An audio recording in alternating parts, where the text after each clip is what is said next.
clase del día de hoy es lectura e interpretación de los planos de corte y elevaciones en proyectos de arquitectura de viviendas y edificaciones comerciales. Somos Dicitur, una empresa peruana que surge ante la necesidad de generar competencias técnicas mediante la impartición de conocimientos a personas del sector universitario y profesionalizante a nivel nacional en áreas como administración y gestión de empresas, seguridad, marketing digital y talento humano, aplicando normas y reglamentos nacionales e internacionales. Promovemos la excelencia e innovación de los procesos de gestión y programas de capacitación para que contribuyan al crecimiento y desarrollo sostenible de la actividad empresarial del país. El temario del día de hoy es la normalización en planos arquitectónicos.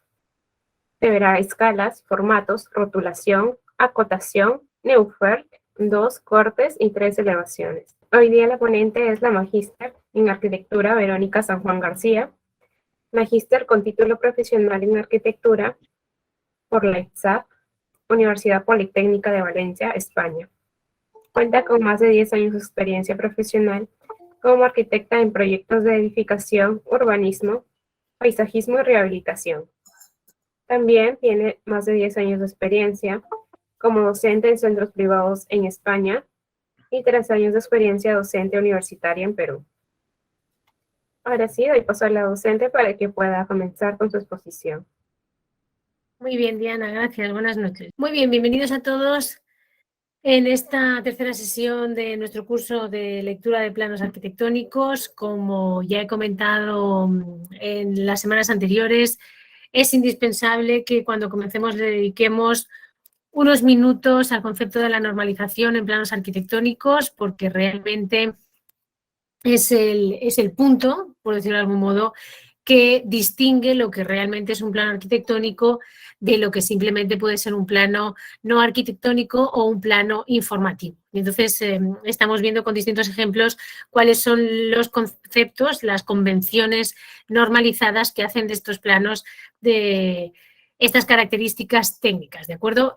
Un pequeño apunte solo ya porque lo hemos repetido en las semanas anteriores. El concepto de normalización apareció básicamente en los periodos de guerras, en la Segunda Guerra Mundial, y tiene la intención, no solo en los planos arquitectónicos, sino también en los planos industriales, de ingeniería, tiene la intención de estandarizar y normalizar una serie de símbolos, una serie de conceptos, una serie de aplicaciones que básicamente permitan una de las cosas que hoy en día es absolutamente normalizado para nosotros, que consiste en que se realice un plano de, voy a poner un ejemplo muy sencillo como puede ser un teléfono móvil, un celular, un plano de un celular se haga, por ejemplo, en Estados Unidos y que sea finalmente en China o en algún otro país del mundo donde se ejecute físicamente y se realiza dicha producción, ¿de acuerdo? Entonces, algo tan simple como ese concepto que hoy en día tenemos absolutamente adquirido y asimilado es el inicio de lo que llamamos la normalización del dibujo técnico. Como digo, incluye esta normalización áreas arquitectónicas, que es la que nosotros tenemos, ingeniería civil, por supuesto, ingeniería industrial, y en general todas las ingenierías eléctricas con sus variaciones y demás, en la que tenemos que hacer una representación de objetos o de prototipos para que finalmente lleguemos a la ejecución física de los mismos, ¿de acuerdo? Este sería el primer punto de partida, que es lo primero que tenemos que tener un poco dentro de nuestra cabeza. Y el segundo punto de partida es que no hay plano arquitectónico, y de hecho ya vais a ver después también cuando veamos los ejemplos, que siempre trabajamos con ejemplos positivos y ejemplos negativos, es decir, planos con más aciertos y otros planos con menos aciertos, ¿de acuerdo? Y una de las características siempre básica para cualquier tipo de plano arquitectónico es el tema de las escalas. Ya hemos dicho que nosotros utilizamos una escala para la representación que hacemos sobre el papel. Ahora sí ya estamos dentro del campo arquitectónico específico. Nosotros cuando trabajamos con un proyecto lo presentamos sobre un plano. Ese plano, como también vamos a ver ahora un poquito más adelante en los formatos, rotulación y demás, tiene un tamaño y en función de ese tamaño nosotros tenemos que dibujar nuestro prototipo, que en este caso nuestro prototipo es una edificación, ¿de acuerdo? Obviamente no estamos dibujando la edificación a su tamaño real. ¿Por qué? Porque si dibujásemos la edificación a su tamaño real, tendríamos una escala que nosotros llamamos 1:1. ¿Qué significaría eso? Que la dimensión del dibujo, ¿de acuerdo?, de mi papel, lo que mide el objeto que yo tengo dibujado en mi papel, es exactamente la misma dimensión que hay en la realidad. Es decir, si mi escala fuera 1 partido 1, significaría que la dimensión que hay en mi dibujo tiene exactamente la misma dimensión en la realidad. Siempre hago un apéndice cuando hablo de esto, que es muy importante porque realmente ya estuve explicando específicamente la semana pasada el concepto de escala como un concepto de multiplicación, es decir, de ampliación o de reducción de ese tamaño real, que es la manera más fácil que tenemos de entenderlo desde el punto de vista matemático, pero además, justo en estas escalas de reducción o de ampliación que ahora comentaré, teníamos otra característica importante que nunca se incluye en el concepto de escala, pero para nosotros es muy importante como profesionales o como entender la lectura de cualquier plano, y es que estas dimensiones, ¿de acuerdo?, tanto la dimensión del dibujo como la dimensión de la realidad, tienen una serie de unidades, ¿de acuerdo? Entonces, el punto de partida para los planos arquitectónicos es que la dimensión de la realidad siempre es en metros, es decir, nosotros siempre que trabajamos en planos arquitectónicos estamos utilizando como unidad los metros, ¿de acuerdo? A veces en ingeniería, cuando trabajamos en ingeniería ferroviaria o en ingeniería de grandes dimensiones, de grandes infraestructuras públicas, por ejemplo, a veces trabajamos con kilómetros, porque la escala es un poco más accesible, por decirlo de algún modo. Si tenemos que hacer una autopista de 250 kilómetros, pues no vamos a ir midiendo metro por metro. Pero son pequeñas salvedades en las que, como yo ya os he comentado en las sesiones anteriores, en ese caso se anota siempre, ¿de acuerdo? En el caso de que haya una variación, se anota siempre cuál es la unidad en la que está dibujada nuestro prototipo de edificación, como he dicho antes, y esa es la misma dimensión de la realidad. ¿Qué significa eso? Eso significa que, teniendo en cuenta que nosotros todos los planos arquitectónicos trabajamos en metros, debemos siempre seguir esa misma dimensión en el dibujo, ¿de acuerdo? Obviamente nosotros no dibujamos 1 metro tal cual. Lo que hacemos es utilizar estas escalas de reducción que tenemos por aquí. 1 partido 100 significaría, por ejemplo, que 1 centímetro dibujado sobre mi plano representa 1 metro de la realidad. ¿Por qué? Porque lo que he hecho ha sido coger 1 metro de la realidad y dividirlo entre 100, y eso es 1 centímetro.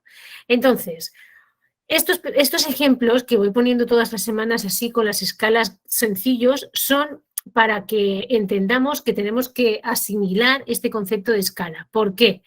Pues porque ya lo he comentado también algunas veces con los alumnos que tengo en las facultades de arquitectura. Se ponen a trabajar hoy en día a través de los programas de ordenador, con el AutoCAD y de estos programas vectoriales que tenemos, que son fantásticos, sin los cuales no podríamos trabajar, pero tienen una desventaja, y es que estos programas, estos softwares, son adimensionales. Es decir, tú le dices al ordenador, ya, hazme 3 unidades para aquí, 3 unidades para allá. Entonces, una de las cosas importantes a la hora de tener en cuenta es que cuando uno empieza a trabajar con estos programas, a estas unidades también se les tiene que dar el valor de 1 metro, para que siempre estemos en consonancia con la realidad arquitectónica, puesto que nosotros siempre trabajamos en planos. Ya he dicho que normalmente nosotros trabajaremos con estos planos para las escalas de lo que ya hemos visto, planos de ubicación, de localización, 1.5000, 1.10.000, 1.25.000, y luego tenemos planos generales estándar de 1.100, 1.200, 1.250, 1.500, etcétera. Y luego, para los detalles constructivos, por ejemplo, nosotros utilizamos, que es lo que nos toca la próxima semana, utilizamos escalas de en torno a 1.50, 1.20 y en algunos casos hasta 1.10. Las de urbanismo, que son las de escalas grandes, sí que están asociadas a estos valores más grandes, y nosotros, por ejemplo, en arquitectura nunca utilizamos escalas de ampliación. ¿Por qué? Pues porque siempre los objetos reales van a ser más grandes que el papel en el que yo estoy haciendo esa representación gráfica, ¿de acuerdo? Bien, este como pequeño matiz siempre de recordar el tema de la escala es muy importante adquirirlo e interiorizarlo. No es una manera, ya lo he comentado, no es una cosa automática, es decir, no es como que te das cuenta de seguida y lo tienes muy bien trabajado. Pero sí es importante que pensemos en esas dos cosas, ¿de acuerdo? En cuál es ese formato matemático, esa manera matemática de multiplicar o dividir que lo hacemos de manera inherente en nuestra vida normal, y después que entendamos el concepto de las unidades, además del concepto de los valores. El otro punto, que es el que estaba comentando antes, es que ya he dicho que nosotros siempre presentamos nuestros planos arquitectónicos en unos formatos.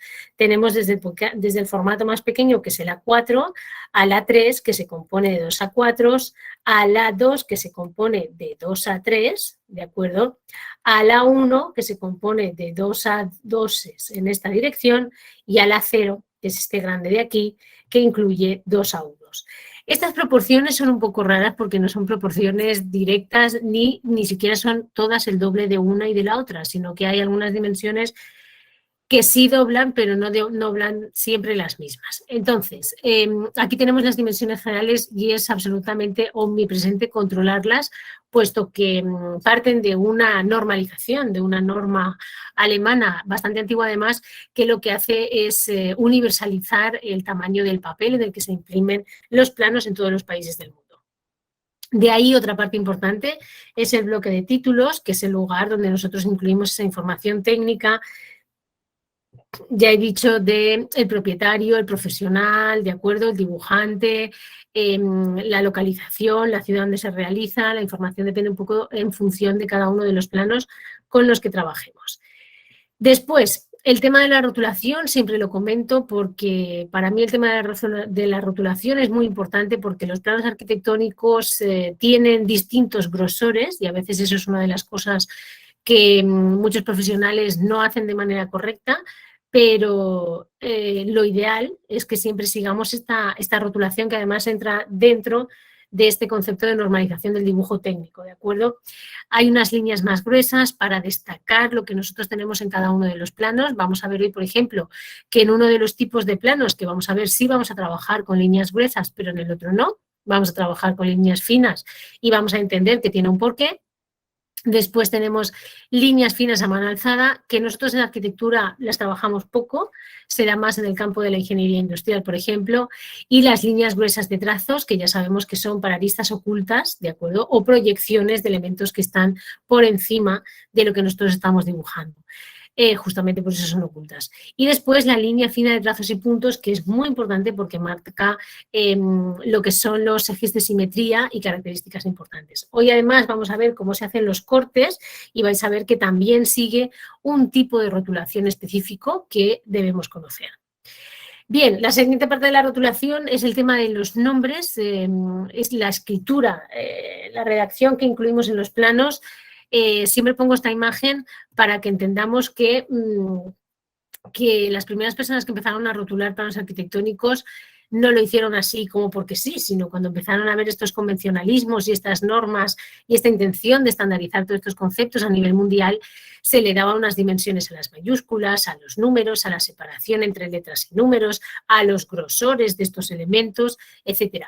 Esto antes se hacía a mano, se dibujaba todo a mano y se rellenaba con tinta. Hoy en día, afortunadamente, esto ya ha quedado obsoleto y no lo trabajamos de esta manera, pero es para que entendamos un poco la seriedad con respecto a esto. Para nosotros hoy en día que trabajamos con los softwares y demás, ¿qué es importante? Bueno, pues que es importante que esta letra sea legible, de acuerdo, que sea homogéneo. Mirad que si nosotros tenemos aquí, si nosotros tenemos aquí el bloque de títulos donde tenemos el membrete, donde tenemos toda la información en este lateral de aquí y demás, ¿qué pasa? Estamos entendiendo que estamos trabajando de diferentes escalas y ya he dicho que la escala depende del tamaño del objeto y depende del tamaño de mi formato.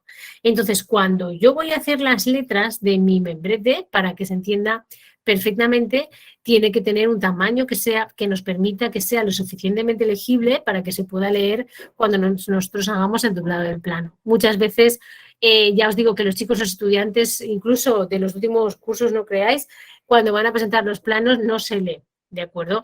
Y eso son cosas que siempre debemos tener en cuenta porque si no, también lo he comentado, nosotros ¿qué hacemos con nuestros planos? Hacemos dos cosas, se los presentamos a los clientes, ¿de acuerdo? Para que nos den su consentimiento sobre ese proceso de diseño y después lo que hacemos es entregar estos planos a, digamos, las municipalidades, la regional, el colegio de arquitectos para que verifiquen que está bien ejecutado. Bueno, si en alguno de estos procesos de verificación se observa algunos de estos puntos que hemos visto en la normalización y dicha normalización no es correcta, este proyecto te lo pueden tumbar, es decir, te pueden devolver el proyecto directamente y decirte que o rotules bien o que utilices una escala correspondiente, etcétera, etcétera. Entonces, significa que hemos de hacer bien las cosas. Y una de las cosas en las que muchas veces también encontramos fallos es en el tema de la acotación.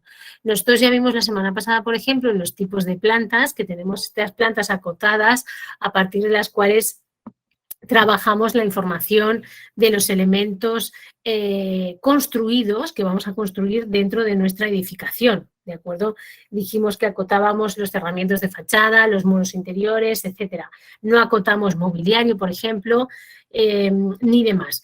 Solo en los planes de detalle, que es lo que veremos la próxima semana, veremos que ahí sí acotamos, por ejemplo, lo que son los marcos de las puertas, acotamos también los marcos de ventanas, los tipos de ventanas, etcétera. Y aquí, justo para ligarlo un poco con lo que estábamos comentando hace un momento sobre el tema de la rotulación, hemos de tener en cuenta que las cotas también tienen una normalización, es decir, que hay cotas que están mal puestas y cotas que están bien hechas. Por ejemplo, aquí tenemos el ejemplo básico de lo que es, por ejemplo, un radio, que ya dije que lo utilizamos más en el campo de la ingeniería, pero nosotros igual en arquitectura nunca acotamos un radio sin ponerle la R delante, ¿de acuerdo? O acotamos con la R delante o acotamos con el simbolito del diámetro y entonces ya hacemos la dimensión del diámetro completo de la circunferencia. Son pequeños convencionalismos que hacen que un plano de acotación esté bien realizado o no esté bien realizado. Yo ya he dicho que para nosotros, además de la lectura de esa cota, que ya la semana pasada vimos ejemplos en los que en función del formato y de la escala con la que estemos trabajando, el plano puede estar bien ejecutado, pero cuando lo vas a imprimir ha salido tan pequeño el número que es ilegible, que no se puede leer, por lo tanto tenemos que tener en cuenta que se debe leer esa información de manera correcta. La localización de las flechas y de los puntos donde comienza y termina una cota también son muy importantes. Y todos estos puntos que estoy anotando son importantes porque después va a haber una serie de trabajadores que van a leer ese plano para ejecutar la obra. Es decir, nosotros vamos, como ya he dicho, nosotros debemos estar en esa primera lectura con todos los trabajadores de la obra, con todos los albañiles, maestros de obra y demás, para compartir con ellos la información que sea determinante sobre las principales consideraciones de la obra.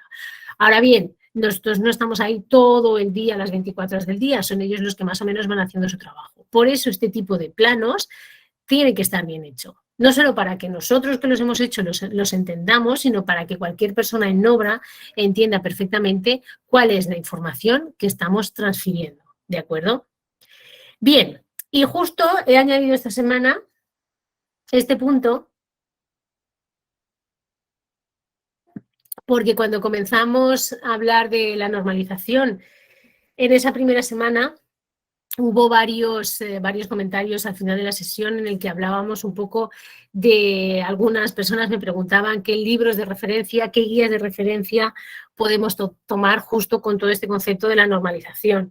Yo dije que excepto en rotulación y demás, y con respecto a esas escalas que sí están normalizadas, hay varias guías, pero lo que sucede es que las guías así son, por eso son guías, y no son normas. Tenemos varias guías en distintos países en los que podemos tener en consideración. Una de esas cosas, y lo voy a nombrar ahora justo que tenemos estas imágenes, es la consideración de si estamos trabajando en el hemisferio norte o en el hemisferio sur. ¿Por qué? Pues porque las condiciones climáticas de orientación del sol, etcétera, etcétera, desde el punto de vista arquitectónico, son muy diferentes si estamos en el hemisferio norte a si estamos en el hemisferio sur. De hecho, justamente Perú, por estar en el trópico, tiene una condición intermedia de no sufrir, digamos, ni las condiciones extremas del hemisferio norte ni las condiciones extremas del hemisferio sur. Y entonces eso es una especie de ventaja que nosotros tenemos aquí. Pero como respuesta un poco a esa normalización y al hecho de que podamos encontrar parte de esa información o mucha de esa información en un libro que nos sirva de referencia, está este libro del que estuve comentando. Es un libro que se llama Neufer, es... el libro generalmente se llama Neufer, el arte de proyectar en arquitectura. Es un libro antiguo, como veis los diagramas no son nada nuevos, de hecho estos diagramas son con los que nosotros cuando todavía trabajábamos a mano alzada y dibujábamos con tinta, como os he dicho antes, nos servían de referencia para hacer ciertos sombreados o ciertos achurados, por ejemplo. Hoy en día no se utiliza mucho eso, pero sí la información que recoge. Y desde el punto de vista arquitectónico, es el libro más importante, quienes lo consideran como un elemento prácticamente como la Biblia de la arquitectura. Desde luego es un libro respetado en todo el mundo, eso sí os lo puedo decir. ¿Qué pasa? Lo que hace Neufer es un arquitecto alemán, me parece que es su primer Neufer, porque hay muchísimas ediciones, aparece en el año 1974 creo que es, y lo que él hace es recoger en una especie de manual una serie de condiciones que vienen dadas por esos convencionalismos que habían comenzado a darse unos años antes con el tema de la normalización del dibujo técnico, estandarización, etcétera, y lo que hace es intentar incluir todo lo que tiene que ver con esa normalización del dibujo técnico en lo referente a lo arquitectónico, ¿de acuerdo? Él no es la única persona que tiene publicaciones de este tipo. Ya os digo que justamente en esa época, entre los años 50, los años 60, 70, había varias publicaciones de estas. Lo que pasa es que la suya es la más extensa. Es decir, estos puntos que tenemos aquí a la izquierda son los puntos en los que él trata de dar una serie de puntos de guía, de normalizaciones, de intentar de utilizar convencionalismos que permitan entender la arquitectura y sobre todo poder aplicarla. Eso es lo que quiero que tengamos en cuenta. Él no tiene la intención, también os lo digo, en el momento en el que se hizo, de que todo el mundo le hiciera mucho caso con respecto a todo lo que estaba diciendo, porque ya os digo que había otras publicaciones justo en esta época. Lo que pasa es que es la que más éxito tiene en ese momento y desde luego es la que más ha perdurado en el tiempo. Eso sí es la principal característica que tiene con respecto a otras publicaciones. Entonces, hay una cosa que antes de leeros los puntos de la izquierda quiero comentaros y es que él hace también un estudio normativo de esa época en Alemania. Lo que pasa es que justamente como Alemania luego ya se integra dentro de la Comunidad Europea, dentro de la Unión Europea, esas normas que él más o menos también aplica o explica aquí se consideran de validez más o menos en toda la Unión Europea. Y entonces ese punto es muy importante porque él comienza un poco trabajando esta parte normativa. ¿Qué hace con todo eso?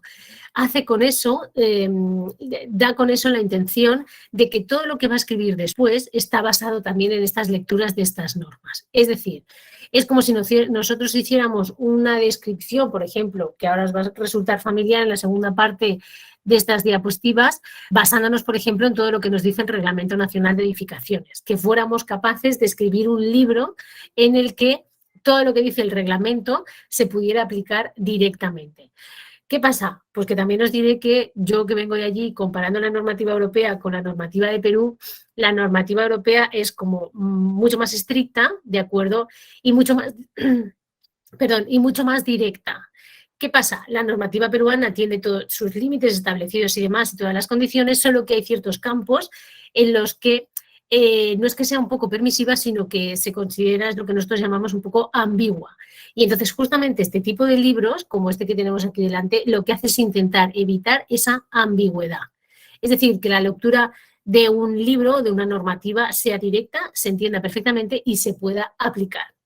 Por eso lo que hace, después de esa parte normativa que os he dicho, es hablar de cuáles son los símbolos, los estándares de arquitectura en esa época, los fundamentos arquitectónicos, por eso digo que también nombra esa parte de la normativa, cómo se trabajan los proyectos, cómo se dirigen los trabajos, cuáles son las partes de los edificios, cómo se trabaja calefacción, iluminación, aislamiento, cálculo de escaleras, jardines y entornos secundarios, áreas de apoyo, piscinas, baños, escuelas, tamaños y caminos. También os diré que esto lo hace porque justamente en esa época, en los años 60, en el 1950-60, es donde el primer momento en el que aparecen un montón de libros de urbanismo a nivel mundial y empiezan a tenerse en cuenta consideraciones sobre cómo proyectar ciudades también.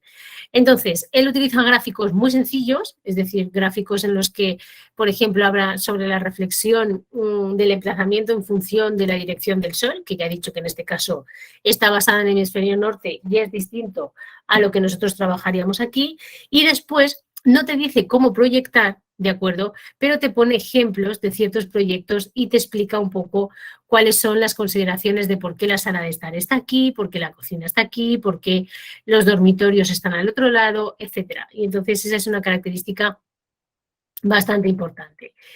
Y después otra de las características importantes, que sí que es mundialmente famosa, es el hecho de que casi todo lo que es el diseño de interiores en arquitectura, que está muy desarrollado en el Neufer, es decir, desde el tamaño de una silla, a qué altura tiene que estar la manilla de la puerta, cuánto tiene que medir una ventana, cuánto tiene que tener el dintel para que no me moleste el sol si me tengo que sentar en una mesa a trabajar. Es decir, a todo esto que estoy comentando se le llama antropometría y es la ciencia que estudia cómo las medidas del ser humano podemos aplicarlas dentro del campo arquitectónico.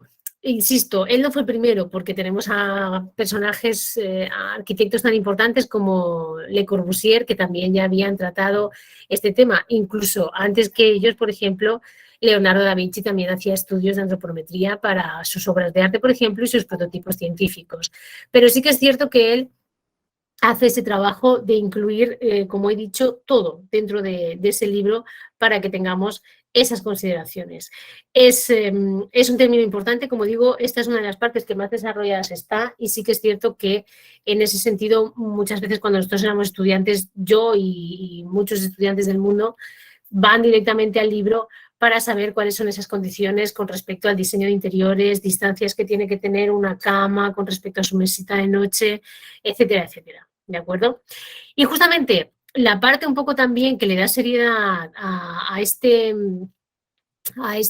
libro es el hecho de que aparecen algo que es muy importante para nosotros, que es como, también lo trabajaremos la semana que viene, pero es un poco el interés constructivo sobre el detalle arquitectónico. Es decir, no solo trabaja todos estos puntos que tenemos aquí, sino que también medita sobre distintas posibilidades técnicas y constructivas de cómo tenemos que trabajar en función de cómo sean las características de nuestros suelos, etcétera. Es decir, hace una incursión realmente técnica y buena en cada uno de esos campos, ¿sí?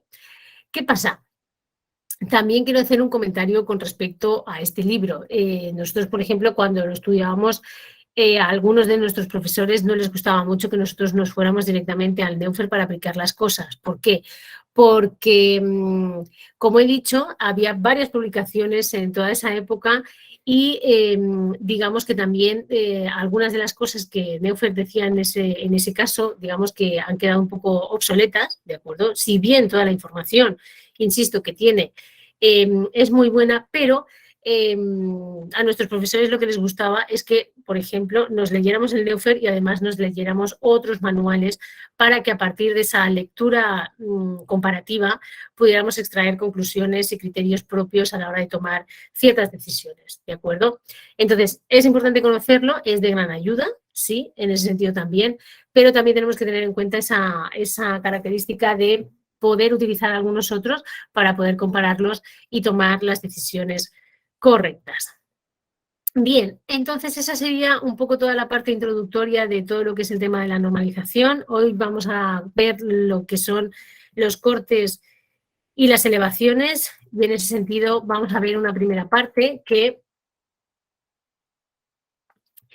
yo siempre comento que en realidad incluso hasta la podíamos haber visto antes porque nosotros la semana pasada estuvimos trabajando con las plantas, pero se va a entender mucho mejor hoy que vamos a hacer los alzados y los cortes. Mirad, nosotros en arquitectura, y ni en arquitectura ni en ingeniería, por ejemplo, seríamos capaces de realizar ni un solo plano, es decir, no seríamos capaces de realizar ni una sola representación sobre un plano si no aplicásemos lo que se llama desde el punto de vista del dibujo técnico el sistema diédrico, ¿de acuerdo? Voy a leer ahí literalmente para que entendamos. El sistema diédrico es un método de representación geométrica de los elementos del espacio tridimensional sobre un plano. Es decir, la reducción de las 3 dimensiones en el espacio a las 2 dimensiones del plano, utilizando para ello una proyección ortogonal sobre 2 planos que se cortan perpendicularmente. El sistema está formado por 2 planos y se le denomina diedro. Para generar las vistas diédricas, uno de los planos se abate sobre el segundo y demás. Voy a dibujarlo aquí para que lo entendáis. Este es la consideración de lo que es el sistema diédrico. Aquí tenemos un objeto, que es este que tenemos aquí en medio. Y lo que está diciendo el sistema diédrico es que lo que nosotros consideramos es que tenemos 3 planos. Uno por aquí, otro por acá y otro por este lado.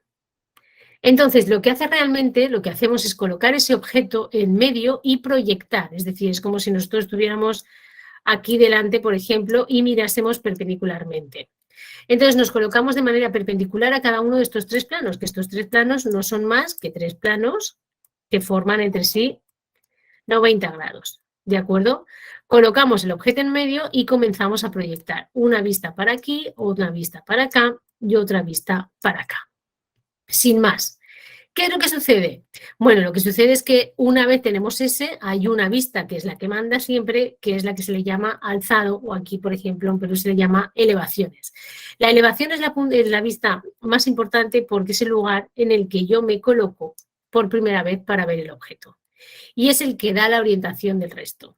Ahora bien, si yo mi alzado lo estoy colocando aquí, ¿de acuerdo? Tengo aquí 3 planos pegados y para convertirlo en 2 dimensiones lo único que voy a hacer es girar este rectangulito hacia aquí, es decir, girarlo hacia abajo y lo único que voy a hacer es abrirlo y girarlo para acá. De modo que esto cuando estamos en directo en clase es mucho más sencillo porque con una hoja de papel se entiende perfectamente. Lo único que estoy haciendo es abrirlo. Aquí me queda el alzado, aquí me queda la planta y aquí me queda el perfil. Y ya tengo el sistema diédrico hecho. He convertido mi pieza tridimensional en el espacio en una pieza bidimensional. Y esto lo digo porque este orden, es decir, el orden de que el alzado esté arriba, la planta esté inmediatamente abajo y el perfil esté al lado del alzado y además coincida con la planta, es algo que sí o sí te entra parte dentro del concepto de la normalización. Es decir, no podría hacer de esto un curso entero para que nos entendamos, ¿no? Pero tampoco es la intención. La intención es que entendamos un poco de dónde viene. Que tenemos 3 planos, que tenemos un objeto y que tenemos unas vistas de un objeto que se proyectan perpendicularmente a ese plano. Y que después ese plano se gira, se desdobla hasta llegar a la posición del alzado o de la elevación, que es el que manda. Y entonces, en ese sentido, se tiene que cumplir una serie de cosas que ahora vamos a ver perfectamente cuando veamos los planos arquitectónicos. A lo que me refiero es que cuando entendemos este proceso tan sencillo que acabo de explicar, no tiene sentido que nosotros, por ejemplo, y de ahí lo voy a resaltar ahora, no tiene sentido que nosotros a veces cuando hacemos representaciones de planos arquitectónicos no consideremos esto, que del alzado a la planta yo puedo proyectar en líneas verticales y que mi alzado va a estar unido con líneas directamente verticales a la planta. Que la planta en líneas horizontales encuentro los mismos elementos en el perfil y que si yo me llevo estas líneas de la planta y las giro, me va a coincidir con las de mi perfil. ¿Sí? Esto es lo que técnicamente todas las representaciones gráficas industriales y arquitectónicas tendrían que cumplir. ¿Qué pasa con lo arquitectónico? Bueno, lo que pasa con lo arquitectónico, como vamos a ver ahora, es que los elementos arquitectónicos son como más grandes, es decir, normalmente ya no utilizamos esta línea del cuadro en medio, etcétera. Pero desde luego sí que es importante que tengamos en cuenta esto. Este es un plano muy básico que he encontrado por ahí, pero es para que lo entendamos. Tenemos el alzado o la elevación, ¿de acuerdo? Y a partir de ahí, si yo trazo mis líneas totalmente verticales, me voy a encontrar con los mismos elementos en planta. Es decir, si la puerta está aquí, aquí tiene que estar su puerta. Y si la puerta está aquí, aquí en mi corte, tendría que estar señalada también esa característica de la puerta, aunque fuera con las líneas ocultas. A eso me refiero. Tiene que haber esa relación. Lo vamos a ver sobre todo cuando en mi formato con el que yo esté trabajando incluya una vista de planta, una vista de alzado y un corte dentro del mismo formato. Si lo trabajamos en formatos independientes, que por cierto es la manera normalizada en la que lo hacemos, va a ir en un plano la planta, va a ir en otro plano el alzado o la elevación y va a ir en otro plano el corte. Pero ojo, que si lo trabajásemos en un mismo plano, tendríamos que orientarlo así y tendríamos que orientarlo bien, ¿de acuerdo? Lo que vamos a ver en este punto entonces es que los cortes o secciones son las proyecciones planas a partir de planos virtuales, es decir, a partir de puntos determinantes donde yo realizo un corte y a partir de ese corte me permiten obtener explicaciones, como dice aquí, sobre el sistema constructivo. Ahora vamos a ver algunas características más, no solo el sistema constructivo, pero sí el interior de la vivienda en la que estamos trabajando. ¿no? El desarrollo y la definición de los alzados y secciones complementa también la información que tenemos en planta. Y no puede haber ningún proyecto arquitectónico que solo, por ejemplo, trabaje plantas sin que presente alzados o cortes. Es decir, es un triplete absolutamente, absolutamente íntegro. No podemos presentar un proyecto arquitectónico si como mínimo no contamos con estos 3 elementos. Ahora vamos a ver algunas de esas características entre ellos, y es que, por ejemplo, aquí tenemos algunos cortes de algunas edificaciones, ¿sí? Mirad, en estas imágenes he intentado que seamos un poco conscientes de que normalmente cuando nosotros trabajamos un corte, normalmente lo acotamos, marcamos el nivel, que es esta posición que tenemos aquí, y después lo acotamos. ¿Por qué? Pues porque en estos cortes obtenemos información de los elementos que hay en el interior del ambiente que estoy cortando, por decirlo de algún modo. Y entonces me da información de materiales, me da información, por ejemplo, de si tengo un espacio vidriado o si tengo un espacio con una cerámica. Me da una información sumamente importante, que es, por ejemplo, saber si voy a tener un falso techo o si voy a tener simplemente la losa hasta el final. Y luego hay un punto acertado que sí que tienen estas secciones que tenemos aquí, y es la materialidad. Si os dais cuenta, en la rotulación, estos bordes de aquí tienen un mayor grosor que los elementos que hay en el interior. Bueno, algunos del interior están un poco gruesos también. Pero bueno, el borde, que es el perímetro, sí se ve perfectamente. Y si os dais cuenta, esta línea de aquí es más gruesa que la de arriba, lo que significa que es directamente el suelo, el terreno, ¿de acuerdo? Y la de arriba sí que es una losa estándar, y después vemos que aquí tenemos un muro más pequeño y aquí tenemos un muro más grueso. Esto significa que este muro de aquí, al ser más grueso, es un perímetro, está en contacto con el exterior, y este murito de aquí significa que es un muro interior. Algunas de esas pequeñas cosas, convencionalismos, es importante que nosotros entendamos. Este es un ejemplo como básico, pero si os dais cuenta, en cada una de ellas tenemos también cuál es la escala a la que se está presentando. ¿Qué es lo que le falta a esto? Ahora que vamos a ver algo después, lo que le falta a esto, como he dicho antes, es su complemento de la planta. Yo necesito saber cómo es mi planta para saber por qué punto exactamente se han producido esos cortes, ¿de acuerdo? Bien, además, en función del propio tamaño que tengamos de la edificación, es importante que en los cortes se reconozcan los elementos estructurales. Esta característica es más determinante cuanto a lo que es el tema de lo que veremos, el tema de acabados la próxima semana. Lo que sucede, que esto es una de las cosas que hablábamos también el otro día, con el tema de los planos estructurales, lo que sucede es que yo ya he dicho que lo ideal es que nosotros trabajemos el plano de estructura en paralelo al plano de diseño. ¿Por qué? Porque si lo hacemos posteriormente, podría suceder que yo tenga esta sección o este corte, y que si yo no incluyo estos elementos que son las vigas, entonces la persona que lea esta información de este corte no va a saber dónde están los elementos constructivos. ¿De acuerdo? Entonces, es importante que nosotros distingamos cuáles son los elementos estructurales. De hecho, aquí todo el corte, toda la sección está en negro, pero tendríamos que remarcar en algunos casos si, por ejemplo, esta nervatura de aquí delante sí es estructural, pero estas nervaturas de aquí no lo son, porque son los cortes de las puertas que tenemos de acceso. Y para distinguir esas, algunas tendrían que tener un tono de color distinto, no de tono de color, sino simplemente en un sombreado, que unos tengan un tipo de achurado y otros otros.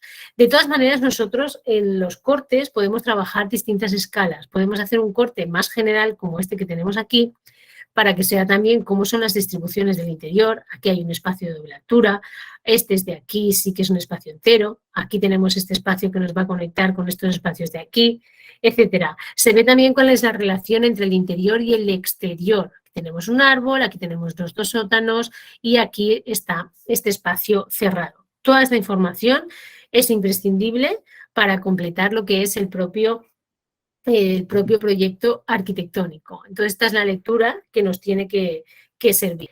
Bien, y después de haber hecho ese comentario genérico sobre qué son los cortes, vamos a ver algunos ejemplos en algunos espacios determinantes. Mirad, de los ejemplos que vamos a ver hoy, tanto en viviendas como locales comerciales, la cantidad de ejemplos que podemos encontrar son infinitos. El modo de la expresión gráfica de cada uno de esas maneras también es infinita. Es decir, ¿cómo os diría? Al final, como decimos nosotros en nuestro campo, es un poco como que cada maestrillo se hace su librillo, que se dice en España, que significa que en función de las características arquitectónicas que nosotros queremos resaltar, utilizamos un tipo de expresión gráfica u otro tipo de expresión gráfica. Un ejemplo que sí que quiero constatar es el hecho de que cuando nosotros, por ejemplo, trabajamos en tonos de color en arquitectura, normalmente no utilizamos tonos absolutamente reales. Es decir, imaginaos, por ejemplo, que estamos haciendo una edificación, una multifamiliar, y nosotros vamos a entender que cada vivienda, por ejemplo, tenga como mucho mejor un par de tonos de pintura, ¿de acuerdo? Luego, los propietarios o inquilinos pueden cambiar esos tonos de color en función de sus propios gustos. Pero así como en esta imagen, lo que sí hace años ya que empezamos a trabajar es como una especie de una gama cromática bastante neutra, que va desde rojos cálidos, así tipos teja, marrones así sencillitos, claros, como algunos que tenemos aquí, y muchísima variación de grises, ¿de acuerdo? De esta manera lo que intentamos es dar un poco más de vida a esos interiores, y esto sí lo quiero matizar, justamente en el caso de ejemplos de viviendas y de local comercial que vamos a hacer, porque depende mucho también de cuál es el tipo de edificación y el tamaño de la edificación al que nos estamos enfrentando, ¿de acuerdo? Entonces, estas secciones, a diferencia de las otras que hemos visto, no están acotadas, si os dais cuenta, pero la lectura de los elementos tiene que ser los mismos. Seguramente hay un error, porque en este grafismo de los muros interiores están demasiado gruesos. Nunca una edificación tiene un muro más grueso que lo que es, por ejemplo, la losa. Ni la losa de cimentación, ni la losa... A ver, voy a poner el puntero. Este muro es demasiado grueso, ¿veis? Es más grueso, tiene un mayor grosor que lo que es la propia losa y la losa inferior de cimentación. Entonces, siempre hay pequeños detalles en ese sentido, pero se entienden bien las características de cómo son los elementos del interior. Esto es lo que nosotros llamamos cortes interiores, que tienen también la intención de darle al cliente las posibilidades de mobiliario y de vida que tienen cada uno de los espacios que se diseñan. Pero lo que más me interesa de esta diapositiva no es tanto la imagen en sí, que no me parece mal, y así por lo menos hablamos un poco de la gama cromática, sino esto que está aquí, lo que tenemos aquí abajo. Fijaos, esto es lo que yo estaba diciendo antes. Si nosotros hubiésemos trabajado en una presentación con la planta a la misma escala que los cortes, que ya he dicho que no, nosotros generalmente trabajamos la elevación en un plano, los cortes en otro plano y la planta en otro, pero aún así, siempre que trabajamos con los cortes necesitamos esto. ¿Por qué? Bueno, pues porque sin esto no sabemos por dónde se ha cortado, dónde se ha producido el corte. Si os dais cuenta, en este caso, vamos a comentar con la sección A, que está aquí marcada con la línea de corte en este sentido. Y aquí ya la propia planta nos indica que está cortando una habitación pequeña, una habitación principal con su armario y el cuarto de baño con la zona de la ducha. Aquí tenemos, ¿veis? El cuarto pequeño con su cama y demás, el cuarto de habitación grande y la zona del closet donde está el armario. Aquí tenemos la zona de la ducha y la zona del baño. Se corresponde. Entonces está bien hecho porque además lo tenemos, estamos mirando desde este lado de aquí hacia el lado de la izquierda. Por lo tanto, se corresponde perfectamente. Ahora, el corte B. ¿Cómo tenemos el corte B? El corte B ahora mira hacia el otro lado. Entonces es como si cortásemos desde aquí y vamos a mirar desde la sala hacia afuera, hacia este espacio que tenemos aquí, que es el de la cocina, parece. Y después tenemos este de aquí, que es donde vamos a tener el corte de la zona del comedor. Y al fondo tenemos este elemento. Mirad, esto no, esta es una terracita, ¿veis? Estos son la zona de sentarse, de los muebles, y aquí tenemos las dos grandes mamparas para salir. Estas dos grandes mamparas representan esta superficie de aquí para salir al exterior a esta terraza. Y al fondo, en este espacio de aquí, si miramos hacia la derecha, es donde tenemos la zona de la cocina, ¿sí? ¿Qué pasa? Justamente en este caso falta resaltar que aquí tendríamos un murete, ¿lo veis? Tendremos el acceso a la terraza y un muro. Este muro, que representa este espacio de aquí, ¿de acuerdo? Tendría que estar resaltado con una línea un poco más gruesa para que entendiéramos que toda esta pared está más cerca de nosotros que esta pared que tenemos al fondo. Nosotros también hacemos eso para marcar cuáles son los espacios que tenemos más cercanos y no. Toda la edificación tiene un falso techo, parece, pues está aquí marcado, pero es un falso techo muy chiquitito. Habría que ver el detalle constructivo para ver si funciona o no. Y después tenemos el corte CC, que el corte CC es este que viene desde aquí y viene en la dirección opuesta. En este caso vamos a cortar esta primera habitación que ya nos habíamos encontrado antes, pero ahora la vamos a cortar desde su closet. Aquí hay un pequeño error porque técnicamente aquí tendríamos que tener el closet. Sí que está al fondo de la puerta, pero no han dibujado el closet. Tenemos la sala con las mesas y las sillas y tenemos la zona de la cocina, que también tiene un acceso, este de aquí, que es un acceso doble, eso habría que verlo bien en la planta, que es el acceso a la zona de la terraza. Y aquí tenemos la mesa de la cocina, donde están los fogones. Esto es lo más importante. Es decir, nosotros podemos leer las secciones sin tener información adicional. ¿Entendemos que tenemos distintos tipos de espacios? Sí. ¿Me sale rentable tener un plano con secciones sin marcar en planta? No. ¿Está mal? Sí. Siempre debemos acotar que siempre que hacemos un corte tenemos que hacer en un tamaño más pequeño una planta, obviamente de los niveles, si tenemos distintos niveles, tiene que ser una planta tipo, por ejemplo, una planta típica, para que entendamos dónde se están realizando y la orientación de cada uno de esos cortes. Eso es absolutamente primordial. Bien, aquí tenemos, por ejemplo, otro corte, otros cortes en los que, por ejemplo, tenemos varias plantas, tenemos la planta, el primer nivel y el segundo nivel, que en este caso lo he puesto porque, tal y como veíamos antes, se corresponden con el tema de la verticalidad.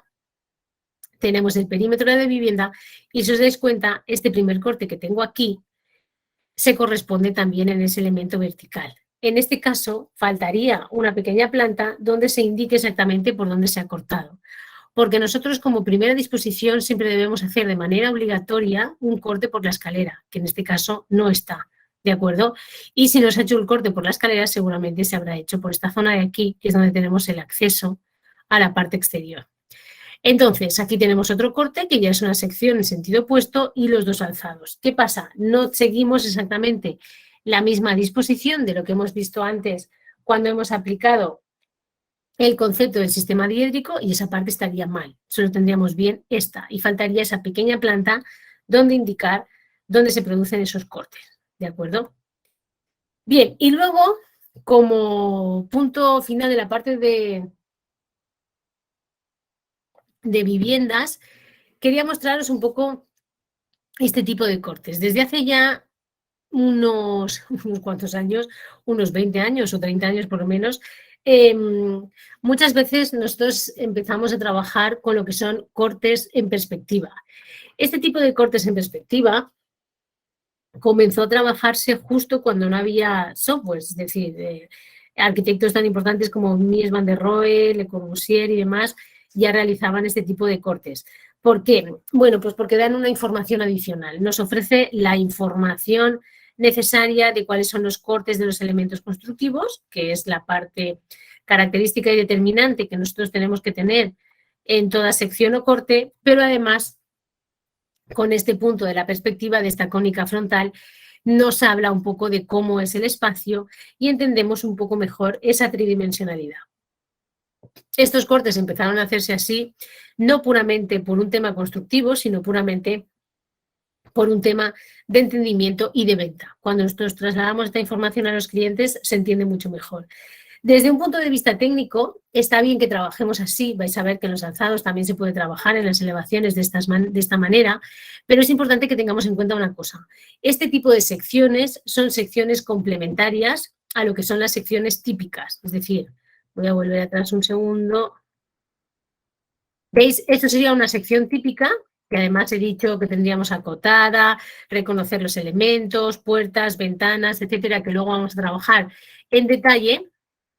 Ahí nos faltaría la parte de su planta, pero aquí normalmente nosotros ya no incluimos cotas. Es decir, esto es una información meramente gráfica del tipo de espacios con el que estamos trabajando, ¿de acuerdo? Entonces, quiero que entendamos que es una información complementaria a los planos técnicos, a los cortes técnicos y secciones técnicas que nosotros igualmente debemos incluir dentro del proyecto arquitectónico. Entonces, es un aporte complementario, eso sí, es importante que también lo tengamos en cuenta porque lo trabajamos. Igualmente, desde este punto de vista, esta es un corte que igual tiene las características técnicas de los niveles y demás, no está todo acotado, pero da ciertas características de materiales y en este caso de cuál es la proyección solar y cómo se producen las ventilaciones. Es un poco un edificio pasivo que pretende un poco que el frío se vaya a la zona cálida y se produzca un atemperamiento de toda la edificación sin necesidad de demasiada calefacción ni climatización. Pero veis, este tipo de cortes también nos sirven, estamos entendiendo que tenemos una cubierta con gras, etcétera, y nos aporta un poco características de materiales, insisto, y de ciertas características constructivas o técnicas que nosotros vamos a incorporar, ¿sí? Al igual que la diapositiva anterior, estaríamos hablando de planos complementarios a los técnicos que sí que deberíamos de presentar siempre, ¿de acuerdo? Bien, aquí tenemos un ejemplo, en este caso sí está bien trabajado. Aquí tenemos un ejemplo de un local comercial que es un restaurante. Mirad, hay veces que estos elementos, y lo vais a entender perfectamente cuando entendamos un poco cómo funciona también el tema de ciertos locales comerciales pequeños en Perú o el tema de lo que puede ser una bodega en Perú y demás. Si os dais cuenta,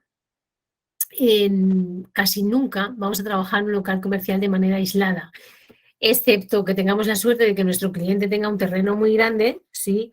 O de que nosotros hagamos una edificación independiente y aislada solo para un determinado local. A veces puede ser de repente un local de un restaurante que no tenga edificación en los pisos superiores, etcétera. Pero no es lo habitual, no es ni lo habitual aquí en Perú, ni lo habitual, por ejemplo, en Europa tampoco.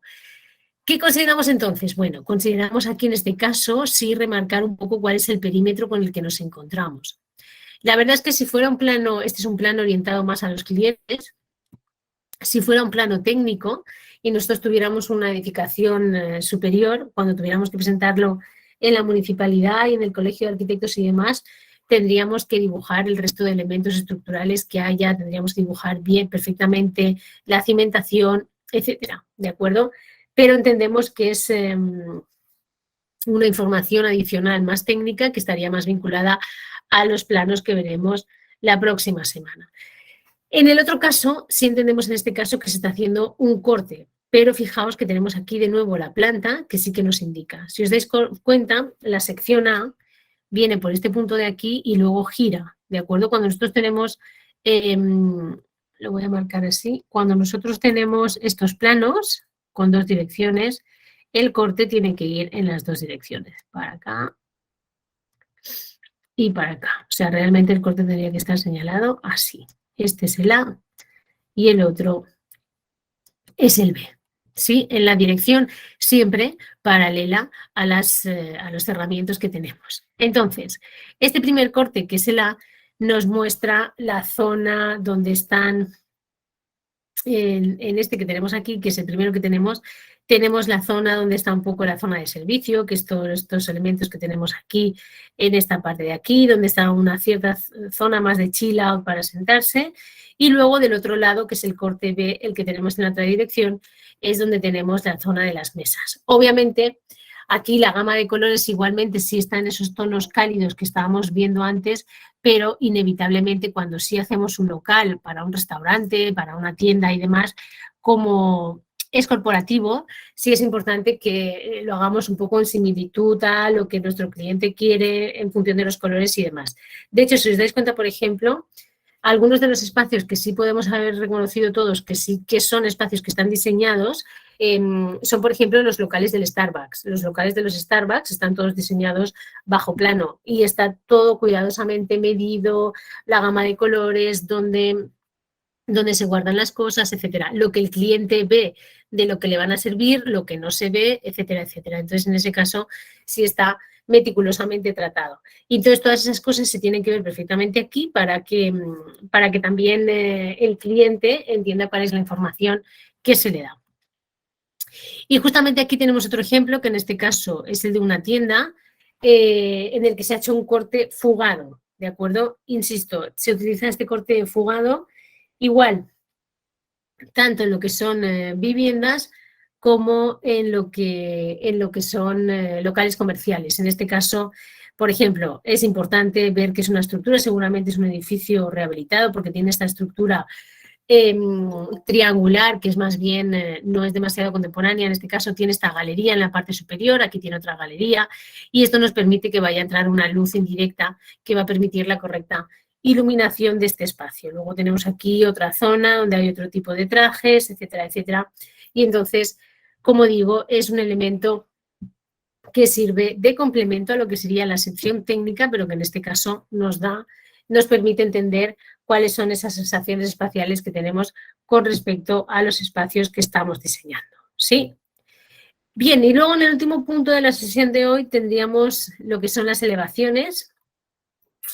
Las elevaciones, como dice aquí, son las vistas de frente o de un lado, tal y como estábamos viendo antes del objeto. Serían las elevaciones en los perfiles. Técnicamente, cada elemento arquitectónico que dibujamos tiene que tener siempre 4 elevaciones, ¿vale? Esto sí que es una condición, una convención general.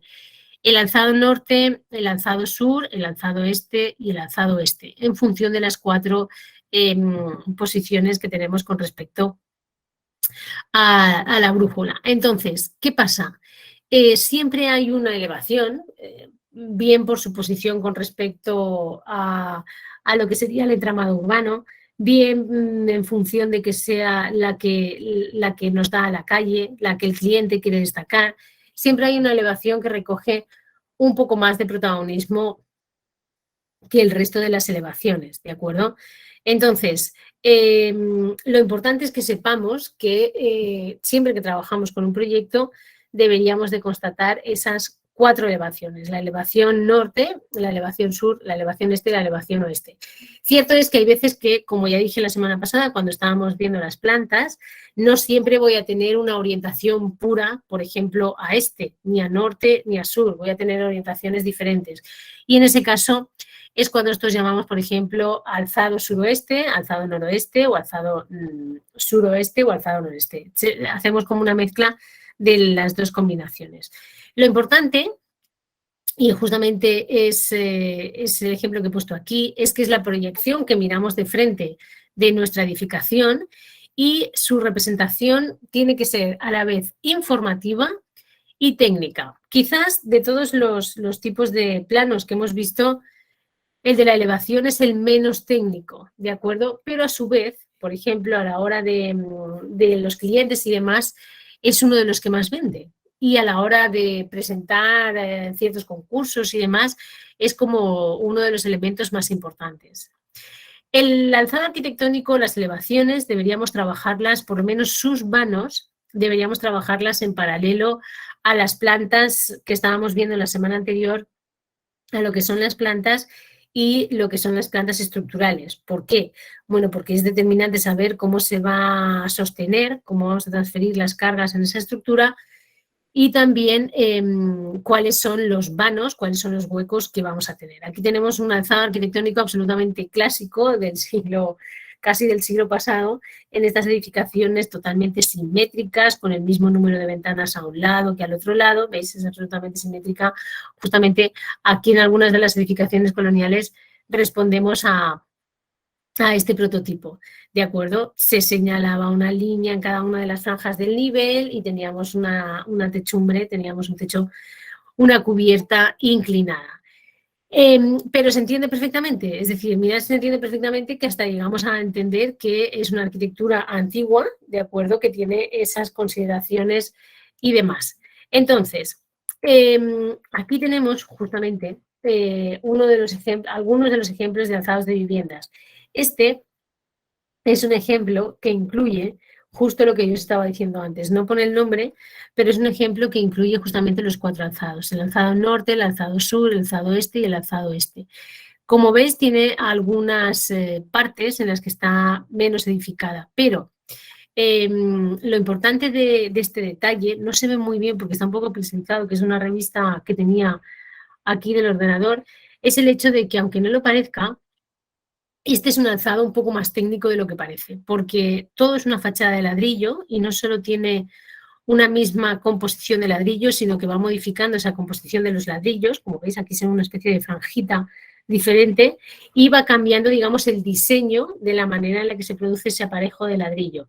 No se aprecia muy bien, digo, por la imagen, pero sí se ve. Es de unos arquitectos españoles que se llaman Architectes, que trabajan con este tipo de materialidad. Lo que quiero decir es que no solo tienen la intención de que se entienda cuáles son los vanos, que además todos aparecen con el elemento batiente para que se entienda perfectamente cómo se van a abrir, sino que además hace un esfuerzo por esa intención de trabajar esa materialidad y que se entienda perfectamente. Quería mostrar un poco este ejemplo también para que viéramos las diferencias. Y luego, por ejemplo, tenemos este tipo de alzados, que es lo que nosotros tenemos ya dentro de lo común.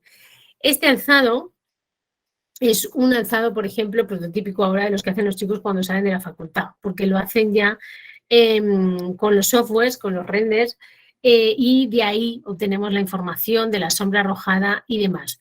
¿Qué pasa? Cosas a favor y cosas en contra. Nos permite reconocer fácilmente cuáles son las texturas, cuáles son los colores, cuáles son las materialidades, nos asocia o nos vincula fácilmente con el entorno, pero ojo que a veces ese entorno no es tan fantástico como es decir, tenemos que ser legales con respecto a eso, y si nuestro entorno tiene edificaciones, por ejemplo, en la parte de detrás, dibujar un poco esa profundidad de esas edificaciones. Está claro que muchas veces al cliente queremos convencerle a través de una imagen, pero una de las cosas importantes también es ser sincero con el cliente para que si él se va a encontrar siempre una edificación aquí detrás preexistente, nosotros incluyamos también esa edificación preexistente. Porque si no, cuando el cliente va a la obra y ve su elevación o alzado, dice, uy, arquitecto, pero su elevación era fantástica y de repente aquí aparecen un montón de elementos que no estaban incluidos. Entonces, ahí tenéis que tener cuidado a la hora de hacerlo. ¿Qué es importante en la lectura? Bueno, la lectura del alzado, como he dicho antes, es quizás el menos técnico, porque el alzado, como mucho, no en este, que no es muy técnico, pero en este de aquí sí, tendríamos incluidas las cotas, que en este caso les faltarían, las cotas generales que tendríamos de la altura, y lo que aquí sí que ganamos es el tema de la iluminación solar y el tema de la materialidad. Es la principal diferencia que tenemos con respecto al otro, ¿de acuerdo? Y luego que hay veces que estos software, según el tipo de materialidad que le demos, parecen un poco demasiado plásticos, es decir, son elementos un poco fríos que a veces con otro tipo de diseño nosotros podemos complementar. Eso ya sería algo más estrictamente gráfico.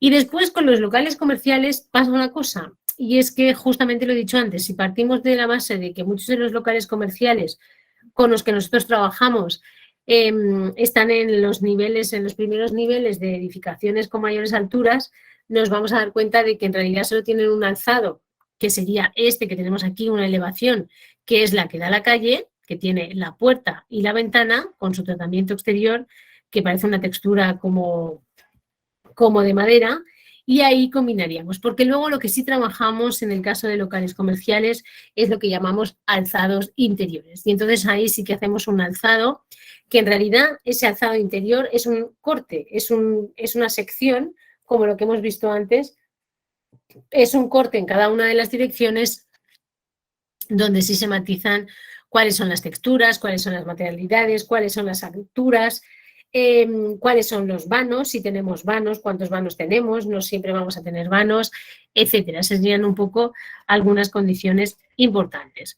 Y luego, por ejemplo, tenemos aquí, porque quería mostrar un ejemplo de un local comercial, de un centro comercial, vamos, ya no es un local comercial, sino es un centro comercial como los malls que podemos tener en las grandes ciudades, bueno, en las ciudades, ¿de acuerdo? ¿Por qué? Porque estos espacios cuando se diseñan,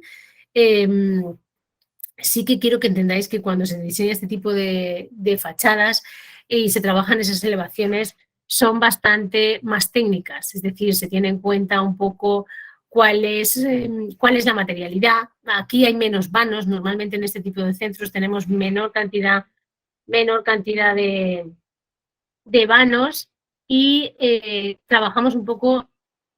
No incluiría los colores, pero la mayor parte de las veces sí incluimos una gama de colores con el nombre de la marca, el centro comercial, como se llame, etcétera. ¿De acuerdo?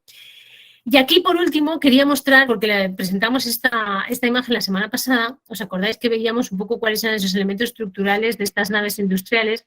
Y justamente aquí quería remarcar esto, que es un poco ese elemento de verticalidad que tenemos, ¿veis? Aquí tenemos el alzado interior, que justamente sí que esta vista lo cumple, pero esta vista de aquí arriba ya no está alineada, ¿os dais cuenta?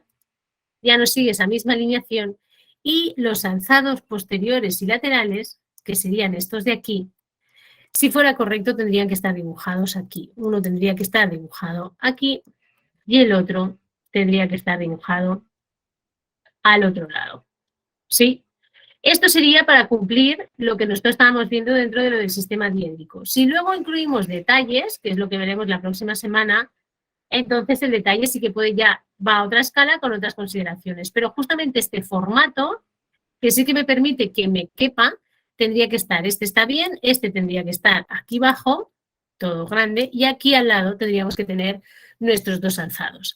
Y me había dejado esta diapositiva justo como para terminar y para que viéramos un poco algunas de las cosas que hemos visto con otros ejemplos ya, para que veamos cuáles son los aciertos, ¿de acuerdo? Y desaciertos en algunas de las representaciones de los planos. Acá. ¿Veis? Y aquí tenemos algunos de planos de viviendas multifamiliares. Este tipo de viviendas multifamiliares, que incluyen ya varias edificaciones, veis que tienen consideraciones destacables, como son, por ejemplo, el hecho de que se nombra cuáles son todas las entradas, la 1, la 2, la 3, no está la 4, la 5, la 6, la 9 estará en otra posición.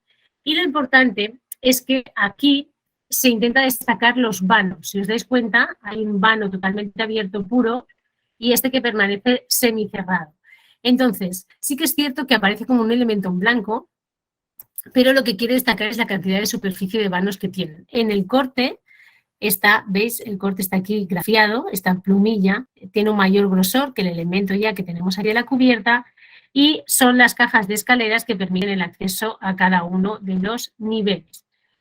Estos alzados están bien realizados, pero le falta un poco del toque de la materialidad, ese gris clarito o algún otro elemento que nos hable un poco de la materialidad de la que va a estar compuesta este propio elemento de fachada. Y eso sería todo un poco con respecto a los cortes y alzados que hemos visto. ¿De acuerdo? Diana, abrimos el espacio de dudas o consultas.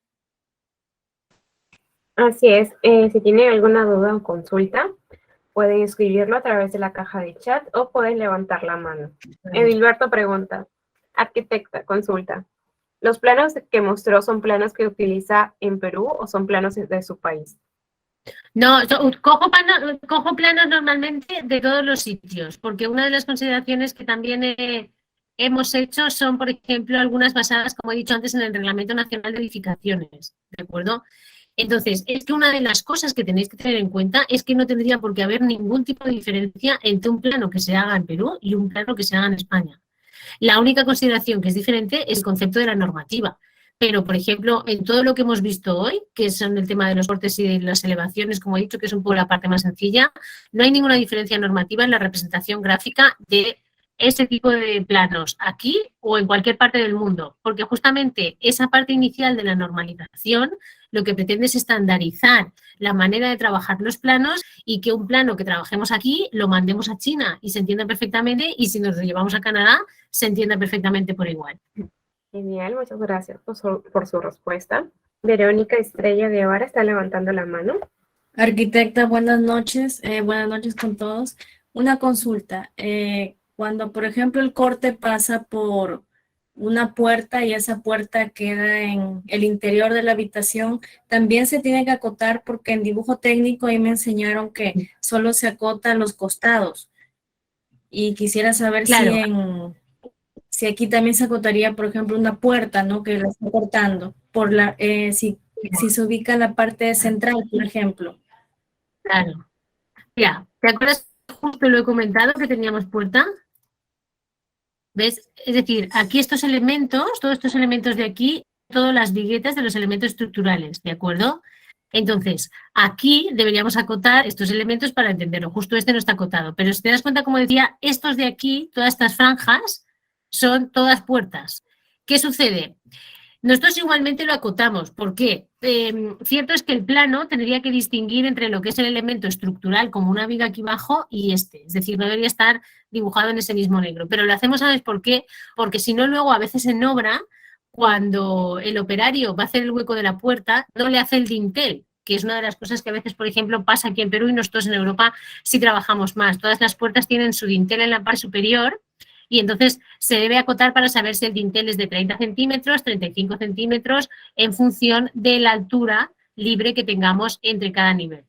¿De acuerdo?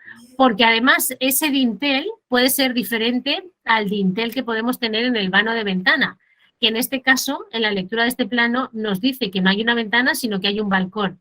Y si te das cuenta, la altura del dintel de esta puerta del balcón y de esta puerta interior y de esta puerta de acceso son exactamente el mismo. Entonces sí, por lo menos acotamos uno, para que se entienda que es igual para todos. Ya, arquitecta, muchas gracias. Ya. La cuarta Guana pregunta, ¿las medidas de los planos están considerados con los acabados o solo es casco? No, hasta hoy solo cascos sin acabados. La semana que viene vamos a ver los acabados que los podemos representar en ciertas elevaciones interiores o a través de los detalles constructivos. Bien, muchas gracias. Bien, creo que la clase del día de hoy ha estado muy clara, como ha dicho la arquitecta. Me alegro que todos hayan podido comprender. Y bueno, nada más que desearles felices fiestas patrias. Las estaremos viendo ya la próxima semana. Buenas noches, felices fiestas patrias a todos. Gracias. Buenas noches.